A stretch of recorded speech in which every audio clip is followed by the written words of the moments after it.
நெட்டச்சி, நெட்டச்சி, டூருக்கு வரணும்னு அடம் பிடிச்சு வந்துட வேண்டியது. ஒருத்தையும் ஒத்த ரூபா தர மாட்டீங்க. வீட்டுக்கு வந்தோடனே தாரேன்னு சொன்னாலும் ஒருத்தி தந்தால அவியல வீடு தேடி வந்து கேட்க அளவுக்கு வச்சு முடியாவ. வந்து கேட்டாலும் ஓனர் பொல்லாதவான்னு சொல்லுவாவ. அதுக்காக கேட்காமல விட முடியும். வீட்டுக்குள்ள வந்து நின்று கூப்பிடியானே எங்கேயாவது வந்து என்ன ஏதுன்னு கேட்கலான்னு பாரு. நெட்டச்சி, என்ன எதுக்கு வந்திருக்கா? ஆண்டி, போன மாசம் எபிசோட்ல வந்து வர இப்பதான் வந்திருக்கேன்னு ஊரே சொல்லிட்டு இருக்கு. நாங்க டூருக்கு போயிருந்தோம், நீங்க எங்க போயிருந்தீங்க? நல்லா இருக்கீங்களா ஆண்டி?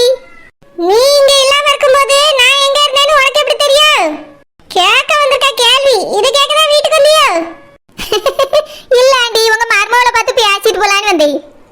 மருமக உன்னாலதான் அவ கெட்டு போறா. அங்க வா இங்க வான்னு கூட்டிட்டு போயிரியா? பணக்காரனை கல்யாணம் பண்ணிருக்கிறதுனால எல்லாத்துக்கும் ரூபா தருவான்னு அவளை கூட்டிட்டு போற நீ? வயித்துல பிள்ளைய வச்சிருக்க அவளை எதுக்கு டூருக்கு அனுப்புனான்னு அந்த கேள்வி அங்க உட்கார்ந்து என்ன ஏசிட்டு இருக்கு. எல்லாத்துக்கும் காரணம் நீதான். வந்துட்டா நெட்டச்சி குட்டச்சின்னுகிட்டு. போ வந்தா பெற பேசிக்க. ஓஹோ, என்னை பத்தி அப்படி நினைச்சிட்டு இருக்கீங்களோ? இங்க பாருங்க ஆண்டி, நானே வயிற்றுச்சல்ல இருக்கேன். பத்தாவது குறைக்கு நீங்களும் கிளப்பி விட்டுட்டு இருக்காதுங்க. உங்க மருமகளை கூட்டிட்டு போனா ரூபா தருவானு நான் கையை வீசிட்டு போனேன் போல்க. பணக்காரன் பொண்டாட்டினோடனே எத்தனை லட்சங்கள் கோடிகள் தந்தேன்னு கேட்க வேண்டியதானே? 10 பைசா கூட தராம கூட வந்துட்டு வந்திருக்கா. நானே டூருக்கு போறதுக்கு போட்ட ரூபாய் கேட்க தான் இப்ப வந்திருக்கேன். அவ தராட்டி பரவாயில்ல, நீங்க தாங்க. ஆமா, அவளை நான் தான் நீ டூருக்கு கூட்டு போச்சேனே தரதுக்கு. நீ என்ன நினைச்சிட்டு என்கிட்ட ரூபா கேட்க? நீ எல்லாம் இதை பத்தி என்கிட்ட பேசுறதே தப்பு. நீ என்கிட்ட அதிகாரமா ரூபா வேற கேக்குறியோ? நான் உங்களை பேர் சொல்லி கூப்பிட்டனும். ஓஹோ, உனக்கு பேர் சொல்லி கூப்பிடணும்னு வேற ஆசை இருக்கோ? ஆண்டி, நான் அவளை தானே கூப்பிட்டேன், நீங்க எதுக்கு வந்தீங்கன்னு கேட்டேன். என் வீடு, நான் எங்க வேணாலும் வருவேன் போவேன். ஆமா போவியா, இது என் வீடு. அது வாடகைக்கு விடுறதுக்கு முன்னாடி. இப்ப இது என் வீடு. நீ ஓனரா இருந்தா என்ன ஏதுன்னு வெளியே நின்று பேசிட்டு போயிட்டே இரு. வீட்டுக்குள்ள வந்து நின்னுட்டு அதிகாரம் பண்ற வேலைலாம் வச்சுக்கிடாதே. வணக்கங்க ஓனர். இந்த பையனை உனக்கு இப்ப ரொம்ப அவசியம். பேதி இருப்பா, கூட்ட வந்து வர முடியும். ஏய், என்ன என் வீட்டுல வந்து நின்னுட்டு பேதி இருப்பா வாந்தி இருப்பான்னு பேசிட்டு இருக்கேன்.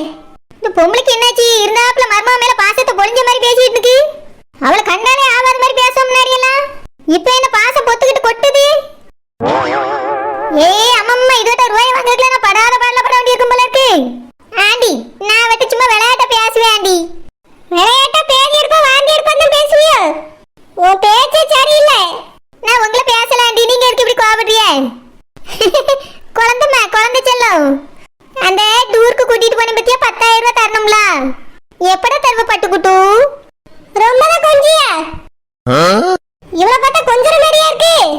என்ன நடிக்கிறியோ? இப்படி கொஞ்சி கெஞ்சி பணம் கேட்டா எவ்வளவு தருவா உனக்கு? பணத்தை கேட்கறதுக்கு ஒரு மரம் இருக்கு. ஆண்டி, என்ன பிரச்சனை உங்களுக்கு? கோமா கேட்டாங்கிறிய, கொஞ்சம் பேசினா கொஞ்சம் பேசிட்டாங்கிறிய. வேற எப்படிதான் பேசுறது? பணத்தை எப்படிதான் வாங்குறது? ஆக்சிஜன் தான் போட்டுட்டு இருக்க உங்க வீட்டு வாசல்ல வந்து. அப்பயும் பேச தெரியலன்னு துரத்தி அடிச்சிருவிய. ஏ குழந்தை, டூருக்கு வந்தால ரூபாயங்க என் வீட்டுல கொண்டு வந்து தரணுமா இல்லையா? ஓனர், வந்த களைப்புல படுத்து தூங்கிட்டேன் ஓனர். தூங்குவேன், நல்லா தூங்குவேன். நீங்களும் நல்லா தூங்குறீங்க. தூக்கத்தை கெடுத்துட்டு எல்லாரும் சேர்ந்து.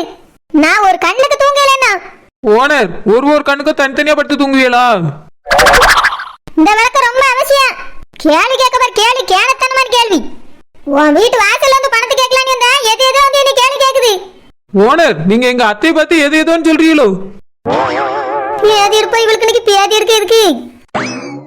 இந்த முக்காடுகிட்ட என்ன கோர்த்துல விட்டுட்டு இருக்கா? மாமியார் மருமகளை ரொம்ப ஃப்ரெண்ட்ஷிப்பா பழக ஆரம்பிச்சிட்டாளோ? ஆண்டி, நான் உங்களை அப்படிலாம் அது இதுன்னு சொல்லுவேனா? நீ அது இது மட்டும் இல்ல, அதுக்கு மேலேயும் சொல்லுவான்னு எனக்கு தெரியும். உனக்கு வாங்கி வடகோடி வரைக்கும் இருக்கு. எது பேசுறதா இருந்தாலும் இவளை கூட்டிட்டு வெளியே போய் நின்று பேசு. இங்கெல்லாம் நின்று பேசக்கூடாது. அப்படிலாம் கூட்டிட்டு போய் பேச முடியாது. இவன் என்ன என் காதலனா? கூட்டிட்டு போய் மறைவா சந்து பந்துல இருந்து பேசிருக்கு. ஓனர், அப்படின்னா நீங்க உங்க காதலன் கூட அப்படிதான் சந்து பந்துல போய் பேசுவீங்களோ? என்னது, இவளுக்கு காதலன் இருக்கானா? ஐயோ, மாமியாரும் மருமகளும் சேர்ந்து என் குடும்பத்தை தெருவில் இழுத்து விட்டுருவாள் போல்க. போச்சு என் பூசா வந்தோடனே டைவர்ஸ் தான். ஏத்தே, அது வந்து ஏய், என் ரூபாய் தாரியா தரலையா? தந்துட்டு மாமியார் மருமகளை உட்காந்து குளிர்ந்த பழக்கம் விடுங்க. ஏய் ஆண்டி, என் பொறுமையை சோதிக்காதங்க. டூருக்கு கூட்டிட்டு போனதுக்கு உங்க மருமக எனக்கு 10,000 தரணும்.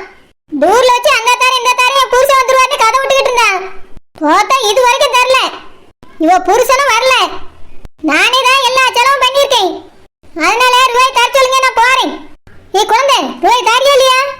ஓனர், அது வந்து நான் முதல்ல உங்க கூட வந்தேனா, பிறகு என் புருஷனும் வந்துருவான்னு நினைச்சிட்டு இருந்தேன் ஓனர். ஆனா அவைய வரவே இல்லை. ஆமா, இது எனக்கு தெரியாது பாரு. உனக்கு தர வேண்டிய ரூபாய் தான் கேட்டேன். இத்தனைக்கும் வயிற்றுக்குள்ள இருக்க பிள்ளைக்கும் 10,000 ரூபாய் சொல்லி அது கூட வேண்டான்னு விட்டாச்சு. ஓஹோ, இதுக்கும் கேப்பியா? வயிற்றுக்குள்ள இருக்க பிள்ளைக்கு மட்டும் டூர் காசு? சே, இப்படி கொள்ளை அடிச்சத 10 வீடு சேர்த்துப்பா போல. இங்க பாருங்க ஆண்டி, இந்த வீடு ஒண்ணா நான் வாங்கி வச்சது இல்ல, எங்க அப்பா வாங்கி வச்சது. வாய்க்கு வந்தபடிக்கு தேவையில்லாத பேச்செல்லாம் பேசிட்டு இருக்காதுங்க. அப்புறம் என் வாய் சும்மா இருக்காது, நானும் பேசிவிடுவேன். எங்க பேசு பாப்பா. ஓனர் வாங்க ஓனர். என்னாச்சு, எதுக்கு சத்தம் போட்டுட்டு இருக்கீங்க? நான் ஒன்னும் சத்தம் போடணும்னே வேண்டுதல் வைக்கல. உங்க வீட்ல இருக்க வீடா நீ சத்தம் போட வைக்காத. இந்த வீட்டுக்கு வந்தா ஒரு மரியாதை இல்ல தம்பி. நான் ஓனர்ங்கிற மரியாதை இல்ல இந்த வீட்ல யாருக்கும். ஓனர், நீங்க அப்படிலாம் நினைக்காதீங்க. என்ன பிரச்சனை எதுவா இருந்தாலும் என்கிட்ட சொல்லுங்க. உங்க பொண்டாட்டி டூருக்கு வந்தாலும் அதுக்கு என்ன ரூபா தரல? அத கேட்க வந்தா ஆளாளுக்கு ஒன்று பேசிட்டு இருக்காவ. இதெல்லாம் சரியில்லை தம்பி. நான் இந்த வீட்டு ஓனர், ஞாபகத்துல வச்சுக்கிட சொல்லுங்க. சரிங்க ஓனர், அது எங்களுக்கு தெரியும். இப்போ உங்களுக்கு என்ன வேணும்? ரூபா தான் வேணும். டூருக்கு இவளுக்கு 10,000 ரூபாய். சரிங்க ஓனர், தந்துடுறேன். இவளுக்கு மட்டும் இல்ல, பச்சைக்கிளிக்கு, சுக்கு காப்பிக்கு, டாடிக்கு எல்லாருக்கும் சேர்த்து இவ தான் தாரேன்னு சொல்லியிருக்கா. அதனால 4 பேருக்கு சேர்த்து 40,000 தாங்க. அப்படியா? சரிங்க ஓனர், நான் தான் உங்களுக்குலாம் தாரேன்னு சொல்லியிருந்தேன். என்னது, அவியலுக்கு நீ தாரேன்னு சொல்லியிருந்தியா? மாணிக்கா, நீ என்ன நினைச்சிட்டு இருக்க? அந்த ஆளுக்கு அவர் மகளுக்கு நீ எதுக்கு ரூபா கொடுக்கணும்? உனக்கு அவியல யாருன்னு கேக்கேன். அவர் என்னோட அப்பா, என் புருஷனுக்கு மாமனாரு. பச்சைக்கிளி இவருக்கு குழந்தையாரு. அந்த சுக்காக்கோ எங்க எல்லாருக்கும் ஃப்ரெண்டு. அதனால எல்லாருக்கும் என் புருஷன் தான் ரூபா கொடுப்பாரு. நீங்க அதை பத்திலாம் கேட்காதங்க. இங்க பாரு மாணிக்கா, இப்போ பொண்டாட்டின்னு சொல்லிட்டு இருக்கிறதுனால இவளுக்கு மட்டும் வேணா ரூபாயை கொடு.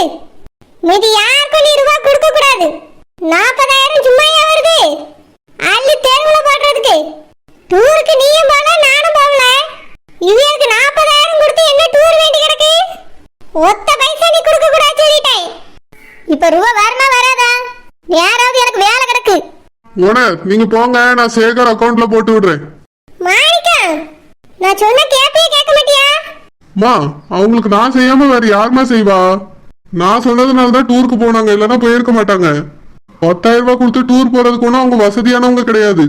நான் நம்ம குழந்தை தனியா போறாளேன்னு போக சொன்னேன். இவன் மாசமா இருக்குன்னு சொல்லிட்டு இவளுக்கு இப்ப டூர் ரொம்ப அவசியமா? வீட்ல ஒரு வேலை சொன்னா நான் மாசமா இருக்கேன்னு உட்கார்ந்துட்டு இருக்கா. அந்த கிழவி கிட்ட வேற நீ போட்டு கொடுத்துறியா? டூருக்கு போய் குதிச்சிட்டு தெரிய மட்டும் முடியுமா? இதெல்லாம் சரியில்லை மாணிக்கா. இவளால இப்ப 40,000 ரூபாய் தண்ட செலவு. மா, நான் குடுக்குறேன்னு சொல்லிட்டேம்மா, சும்மா இருங்க. ஓனர், நீங்க போங்க, நான் அக்கவுண்ட்ல போட்டு விடுறேன். ஏய், எல்லாம் ஒன்னாலதான். டூருக்கு போறேன்னு வீட்ல யாரையும் இருக்க விடாம கூப்பிட்டுருக்க. ஆமா, இது யாருக்கும் ஒண்ணும் தெரியாது. பச்சை பிள்ளையில நான் தான் கூட்டிக்கிட்டு போனேன். சும்மா வாயை மூடிட்டு போயிருங்க, நானே ரொம்ப டென்ஷன்ல இருக்கேன். ஆண்டி நோண்டின்னு எனக்காவது பல்ல இழிச்சிட்டு வரட்ட அன்னைக்கு வச்சுக்கிறீங்களே. டீச்சர், ஏ டீச்சர். ஏ டீச்சரா? இப்படிதான் ஒருத்தவங்க வீட்ல வந்து கூப்பிடுவீங்களோ? ஓனரா இருந்துட்டு மரியாதைன்னா என்னன்னே தெரியாது போல இருக்கு. எப்படி யாரும் மரியாதையை கூப்பிடணும் எங்களுக்கு நல்லா தெரியும். நீங்க ஒன்னும் எனக்கு பாடம் எடுக்காண்டா. ரூபாய் எடுங்க, நான் போட்டு. என்ன ரூபா? இன்னைக்கு தான் வெளியே போயிட்டு வீட்டுக்கு வந்திருக்கேன், அதுக்குள்ள வாடகை பணம் கேட்டு வந்துட்டீங்களோ? என்ன மறந்து போச்சோ? டூருக்கு வந்தியெல்லாம் என் கூட நான் தானே ரூபாய் செலவு பண்ணேன். அந்த ரூபாய் தான் கேட்டு வந்திருக்கேன். 30,000 ரூபாய் மட்டும் டூர் கூட்டு போயிருக்கேன், அந்த ரூபாய் எடு. பிறகு 5,000 ரூபாய் நீ சாப்பிட்ட ரூபாய்க்கு கொடுத்துருக்கேன், அதையும் தந்துரு. ஆவுன ஹோட்டல் பார்த்தவனே நுழைஞ்சு என்ன பில்லு கட்ட தெரியுது. எல்லாம் கணக்கெழுதி வச்சு தான் வந்திருக்கேன், ரூபாய் எடுங்க. ஓனர், இந்த 35,000 ரூபாய் ரொம்ப அதிகம். ஹோட்டல்ல சாப்பிட்ட 5,000 ரூபாய் வேணா தந்துடுறேன். ஆனா இந்த டூர் காசு 30,000 தர முடியாது. எனக்கு ஒரு ஆளுக்கு வேணா 10,000 ரூபாய் தரேன். என் பிள்ளைல சின்ன பிள்ளைல அதுகளுக்குலாம் ரூபாய் தர முடியாது. அப்புறம் நீங்க ஒண்ணு வெளிநாட்டுக்கு ஒண்ணு டூர் கூட்டு போகல. இதோ பக்கத்துல இருக்க பாண்டிச்சேரிக்கு தான் டூருக்கு கூட்டிட்டு போயிட்டு வந்திருக்கிய. இதுக்கெல்லாம் 30,000 அநியாயமான காசு.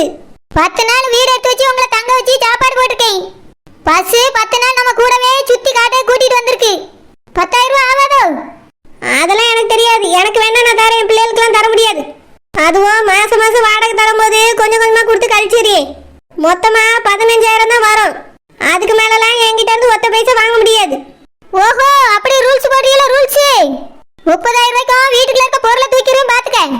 ஆமா, தூக்குவியே. தூக்கும் போது நான் பார்த்து சும்மா இருப்பேன் நினைக்கிறீங்களோ? ஒரு பொருள் மேல உங்களால கை வைக்க முடியாது சொல்லிட்டேன். இங்க பார், உன் வீட்டுல இருக்க பொருளை தூக்கியது ஒன்றும் எனக்கு கஷ்டம் கிடையாது. அந்த பொருள் ஒன்றும் எனக்கு அந்த பையன் இருக்கட்டும். போங்க போங்க, மாசம் மாசம் வந்து வாடகையோட சேர்த்து ரூபாய் வாங்கிக்கங்க. ஆமா, நீ சொன்ன உடனே நான் பயந்துட்டேன். இங்க பார், நீ 50,000 அட்வான்ஸ் இருந்திருக்க அந்த வீட்டுக்கு.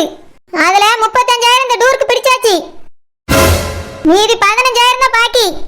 அதுக்கு 2 மாசம் வாடகை ஏற்கனவே தரல. இந்த மாசம் வாடகையும் கழிச்சுக்கிறேன். 30ஆம் தேதி வந்தவனே வீட்டை காலி பண்ணிட்டு ஓடிடணும் சொல்லிவிட்டேன். இதுக்கு மேல என் வீட்டுல உனக்கு இடம் கிடையாது. மீறி இருந்தான்னு வச்சுக்க, சட்டி பானைக்கு வெளியே எரிஞ்சு விடுவேன். ஓனர், இதெல்லாம் அநியாயம். எது அநியாயம் எது நியாயம்னு எனக்கு நல்லா தெரியும். டூருக்கு கூட்டிட்டு போக மாட்டேன்னு சொன்னதுக்கு பிறகு டூருக்கு வருவான்னு தலைக்கில நின்னுட்டு கூட வந்துட்டு ரூபாய் தரக்கு ரூல்ஸ் பேசிட்டு இருக்க. ரூல்ஸ் இங்க பார், 30ஆம் தேதி வரைக்கும் தான் உனக்கு என் வீட்டுல டைம். அதுக்கு மேல ஒரு நிமிஷம் நீங்க இருக்க கூடாது. அதுக்கு மேல இருக்கன்னு ஆசைப்பட்டா 50,000 கொண்டு என்கிட்ட அட்வான்ஸ் தந்துட்டு இரு.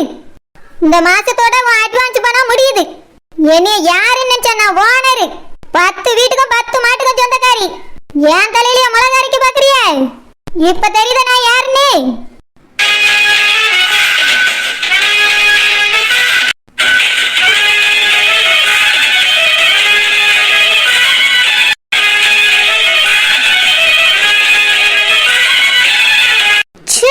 இது இப்படி பண்ணுவாங்கன்னு நான் நினைச்சு கூட பார்க்கல. ரூபாயை தராம எப்படியாவது ஏமாத்திடலாம்னு நினைச்சிட்டு இருந்தேன். ஆனா என் அட்வான்ஸ் பணம் இவ்விய கிட்ட இருக்குன்னு யோசிச்சு கூட பார்க்கலையே. ஷோ, பெரிய தப்பு பண்ணிட்டேன். அட்வான்ஸ் பணம் மொத்தமும் காலின்னு என் புருஷனுக்கு தெரிய வந்தா அவ்வளவுதான் என்னைய.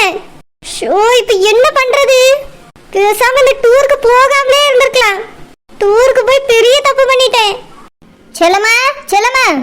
சரஜக்கா, வாங்கக்கா. பஸ் விட்டு இறங்கும்போது நான் என்ன சொல்லிவிட்டேன் செல்லம்மா? டூருக்கு நான் 10,000 ரூபாய் கேட்டேன். அந்த வீட்டுல கூட தாங்கன்னு எல்லாத்தையும் சொன்னேனா இல்லையா? உன் காதுல விளையலையோ? எதுக்கு வீட்டுல வந்து ரூபாய் தரல? சரோஜாக்கா, என் புருஷன் வீட்டுக்கு வந்திருப்பாரு, ரூபாய் வாங்கி தந்துடலாம்னு நினைச்சேக்கா. அவரு நாளைக்கு தான் வரேன் இருக்காரு. அதனால நாளைக்கு தான்க்கா ரூபாய் கிடைக்கும். ரூபாய் வந்த உடனே 10,000 எடுத்துட்டு வந்து தந்துறீங்கக்கா. என்னது 10,000மா? உனக்கும் உன் மகனுக்கும் 20,000. என்ன உன் மகன் வந்ததே மறந்துட்டியோ? ஏக்கா, எதுக்கு 20,000 கேக்குறியே? நீங்க என்ன வெளிநாட்டுக்கா டூருக்கு கூட்டிட்டு போனீங்க? அப்படின்னா வெளிநாட்டுக்கு 10,000 ஆகுமா? அதெல்லாம் எனக்கு தெரியாதுக்கா. நான் பாதி ரூபாய் தான் தருவேன். நீங்க கேட்ட ரூபாய்லாம் என்னால தர முடியாது. என்ன சொல்லுமா? டீச்சர் கூட சேர்ந்து நீங்க பேசிட்டு இருக்கியோ? ஆமாக்கா, டீச்சர் எல்லாத்தையும் எங்ககிட்ட விவரமா சொல்லிட்டாவ. அவையே டூர் காசு பாதி ரூபாய் தானே தவணை முறையில தரேன்னு சொல்லியிருக்காவ. நாங்களும் அதே மாதிரி பாதி ரூபாய் தான் தருவோம், மீதி ரூபாய் தர மாட்டோம். ஓஹோ, அப்படி போதும். அந்த டீச்சர் முழு ரூபாயும் தந்துட்டா. என்னது தந்துட்டாவளா? அப்படிலாம் இருக்காதே, தரமாட்டேன்னு சொன்னாவே. அப்படியே தராம இருந்துருவானோ? இல்ல நான் தான் வாங்காம விட்டுருவேனா? 35,000 தந்தாச்சு. அப்படியே அவிய 2 சின்ன பிள்ளைகளுக்கு சேர்த்து தந்திருக்காவே. அது மட்டும் இல்ல, ஹோட்டல்ல சாப்பிட்ட ரூபாய் சேர்த்து தான் வாங்கியிருக்கேன். அப்புறம் அந்த டீச்சர் அடுத்த மாசம் வீட்டே காலி பண்ணிட்டு போறா. நீ அவ பேச்ச கேட்டுட்டு நீ ஏத்து பேசிட்டு இருக்க போல. அந்த டீச்சர் இன்னைக்கு இருந்துட்டு நாளைக்கு போறவ. நம்ம எல்லாம் ஒரே ஒரு காரவியா, ஞாபகம் இருக்கட்டும். ஐயோ, அவசரப்பட்டு பேசிட்டோமே சரோஜாக்காவே. சரோஜாக்கா, நீங்க எதுவும் தப்பா எடுத்துக்காதுங்கக்கா. 20,000 தானே எங்க 2 பேரும் டூர் செலவு. தந்துறீங்கக்கா. இந்த பார்ச்சலமா 20,000 மட்டும் இல்ல, ஹோட்டல்ல சாப்பிட்டது 3,000 சேர்த்து தரணும். 23,000 எடுத்துட்டு வா. இருங்கக்கா, ஒரு நிமிஷம். கடைக்கு ஜாமான் வாங்க 23,000 வச்சிருக்கீங்கக்கா. அத நான் உங்ககிட்ட தந்துறேன். புருஷன் வந்த பிறகு நாளைக்கு கடை திறந்துக்கிறேன். என்ன மாதிரி பேசியாலுமா? எல்லாம் அந்த டீச்சர் கிட்ட இருந்து கத்துக்கிட்டு இருக்குவே. அவ தந்துட்டானோன்னு எப்படி ரூபாய் எடுத்துட்டு வாங்கிட்டு போறா? எல்லாம் ஒத்தி பார்த்து ஒத்தி கத்துக்கிட்டு இருக்கா. என்னை பார்த்தா இழிச்ச வாய் மாதிரி தெரியுது போல. இன்னைக்கு ஒரு